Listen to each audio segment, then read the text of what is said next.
All right, so imDontai said something pretty polarizing about underground music a few days ago when this clip was posted and went viral on TikTok about our underground aux battles that we did a few weeks ago or a month ago with him, Flatboy Max, and Patrick CC. And he already made all these takes on the stream and the clip that I posted, so it's really no news to me because I already knew how he felt, and if you watched this, so do you. And he does have actual justification for his takes, wherein all he said was most of the rappers, the underground rappers, are ass, and like, y'all can't tell me that that's not true. Now there's definitely light at the end of the tunnel, where there's a couple artists at the very top of the underground, even below like Ken Carson, Destroy, Lonely, Yeet, whatever, because they're not even underground anymore. But there are some really good artists in the underground, and he did highlight those too. So it's not like he's just old and hating like some people are putting in the comments.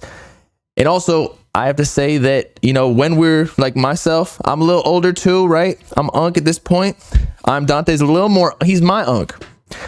But since he's been around the block a little bit longer, and he's been through multiple generations of underground artists, let's say, or like SoundCloud generations, it's almost like we can see past just the trendy music, where we're like, this is cool and all for now, but I don't see this transcending to the mainstream or even lasting longer than a year. Whereas a lot of the underground artists that we listen to today, like, again, they're completely different than the ones that we were listening to, or not necessarily me, but like, actually me too, 2 years ago, you know, like the 2021 generation. Tell me how many of those artists you are still listening to today. So that's 3 years later. And that should tell you, whereas in 2016 and 17, 18, we're still listening to a lot of those artists. Now, a lot of them did fall off too, so you can call the mumble rap generation trash too. And there is justification. It's just like, depends on who you're talking about it. And again,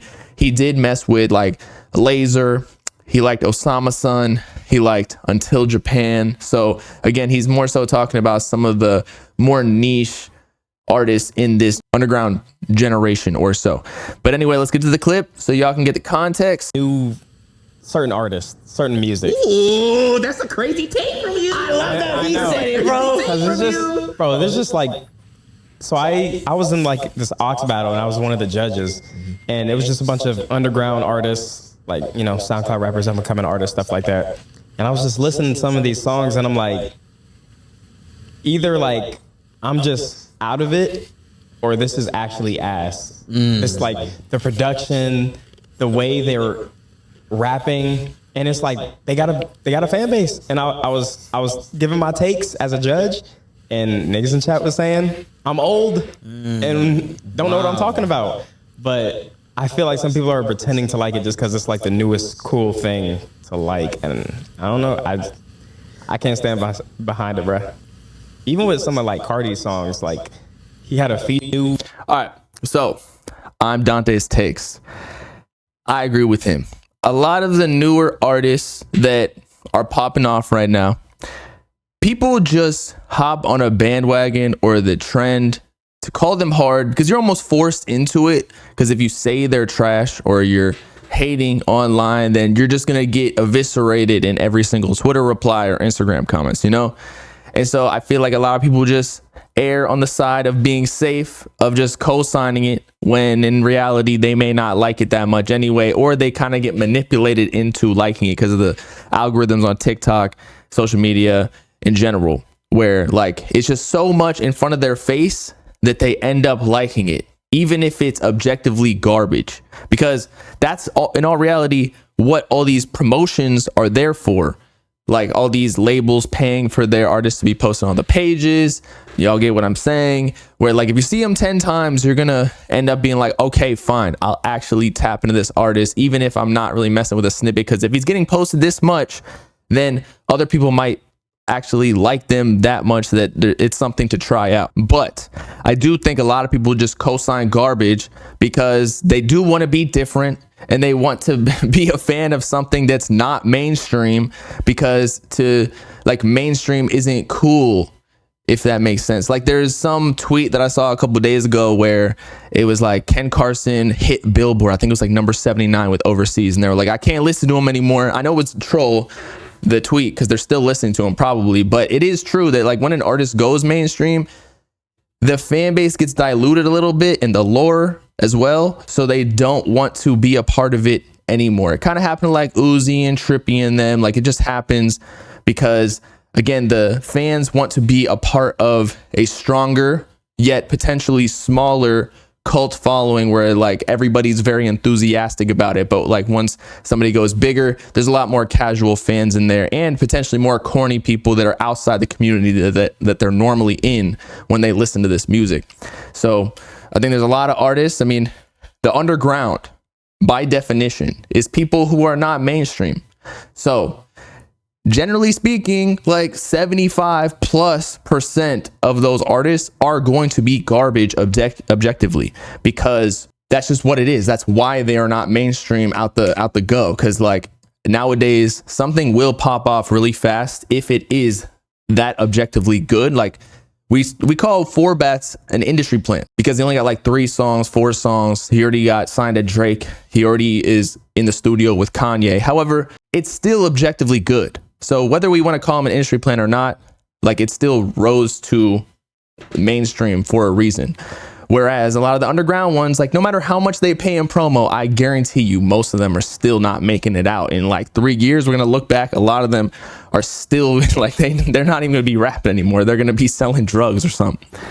But also, I want to bring up this comparison because a lot of people compare this new generation of underground rap, even like 2021. So let's say post 2020, and they compare it to the original SoundCloud generation, or maybe not the original one, but like the one that popularized SoundCloud rap. Because there's actually an OG one prior to that with like Uno, Fawny, Warhol, etc.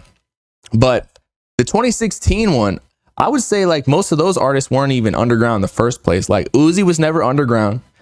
He was signed before he really popped off in 2015. Love Is Rage. I think he even had Thug on it. And it's like, where did that come from? Juice WRLD was planted on Lyrical Lemonade. Lil Skies was planted on Lyrical Lemonade. Lil Yachty, basically with one song. Yeah, he was underground for a little bit, but like with one song, he was posted in a viral skit on YouTube. So that took him to the forefront super fast. And then all of a sudden he was on Billboard within like a couple months. And Cardi and X were really the only ones that were actually underground. Maybe Lil Peep, but he never really made it to the mainstream until after he passed away. So we can't even really compare the 2016 through 18 underground rap to today because they just weren't underground. So it's really hard to compare because underground rap wasn't really a thing until I want to say 2019 with like Summers and Autumn and Can and then Yeet and then Ken Carson Lone, etc. But even a lot of them were signed right away, but just people didn't know it.